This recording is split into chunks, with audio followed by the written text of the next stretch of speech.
What's up, everybody? I hope you guys are doing well. Welcome to another exciting episode of Tangle in Tech, where you and I try and figure out the best tech for you. If this is your first time here, do consider subscribing to the channel and hitting that bell icon so that you get notified every time we try to untangle ourselves from the latest tech that is thrown our way. Apples have fallen once again, and man, am I happy to see them. Just like the last event, even this event was pre-recorded and most of it was shot in the Apple Park. The event saw the launch of the HomePod Mini and the iPhone 12 series. The HomePod Mini, we'll get into it in some other video. Today we'll be exclusively focusing on the iPhone 12 and all the changes that have been brought into the latest model. This year we've got 4 new models: the iPhone 12, the iPhone 12 Pro, the iPhone 12 Pro Max, and the all-new iPhone 12 Mini. This year Apple has segregated the color choices for both the Pros and the non-Pro series. The iPhone 12 mini and the iPhone 12 will come in 5 different colors: black, white, product red, green and blue. Whereas the iPhone 12 Pro and the 12 Pro Max will come in 4 colors: silver, deep graphite, gold and the all-new Pacific blue. So there are a lot of changes that the iPhone 12 brings this year, and we shall get into this one by one. First up, we have the 5G. All 4 iPhones this year, yes, that's true, all 4 iPhones will be 5G capable. 5G along with the A14 Bionic Chip together will create a much faster and a much seamless overall experience, which Apple is heavily banking upon.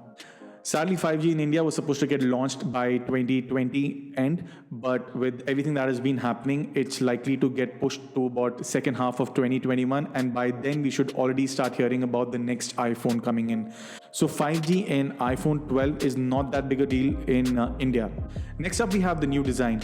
All iPhones this year have seen a design refresh, and it's the design that we fell in love with in the year 2018 when the iPad Pro first came out with this new sharp-edged rectangular box-like design. The iPhone 12 and the iPhone 12 mini will have an aluminum body with the 5G antenna going all around the body.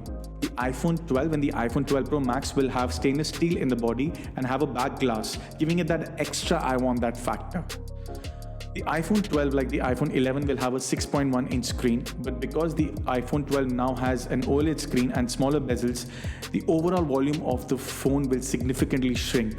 In fact, Apple claims that the iPhone 12 as compared to iPhone 11 is 11% thinner, 15% smaller, and 16% lighter. What's interesting to note is that Apple decided to go the other way with the iPhone 12 Pro and the iPhone 12 Pro Max. They kept the overall size of the phone similar to the last year, but this year we do see some increase in screen size. The iPhone 12 Pro went from a 5.8-inch to a 6.1-inch, and the iPhone 12 Pro Max went from 6.5-inch to a 6.7-inch. So overall, because of the OLED screen and the smaller bezels, we do see an increase in the real estate of our screens.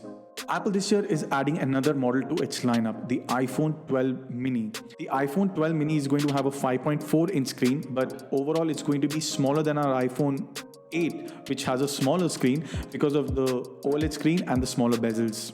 It comes with a Super XDR display with a peak brightness of 1200 nits, which is crazy because I have the 11 Pro Max from last year, which goes to about 770 nits.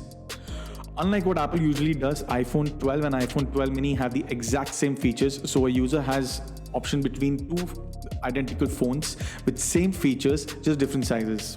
Apple also claims that the iPhone 12 mini is the smallest, lightest and the thinnest 5G phone in the world currently.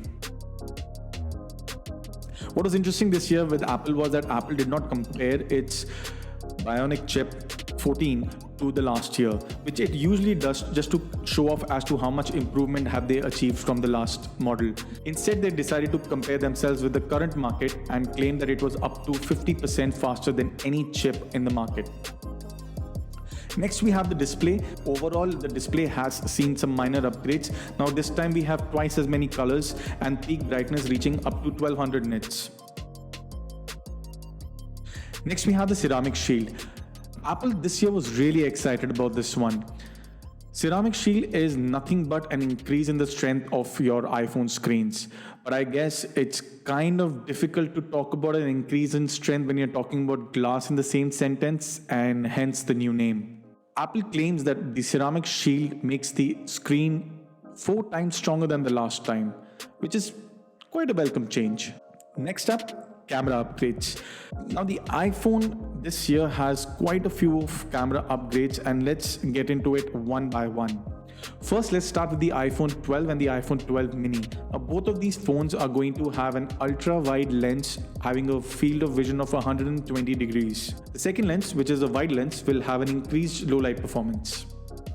The iPhone 11 Pro Max also sees significant changes in its lenses. Telephoto lens focal length from 56mm has gone up to 65. The wide lens on the iPhone 12 Pro Max also sees an increase in size, thereby increasing its low light capabilities by about 87%. Another exciting thing for all the Pro users out there is the launch of Apple RAW, which is going to come down further down the line. What it allows is the users to have more room while editing their photos. Unfortunately, Apple RAW is only going to be restricted to iPhone 12 Pro and the iPhone 12 Pro Max. We now also have the light detection and ranging capability on the iPhone 12 Pro and the iPhone 12 Pro Max. This not only has applications on the AR aspect, but also it helps the camera to perform much better during low light focusing and the telephoto lens as well. Next up, we have MagSafe.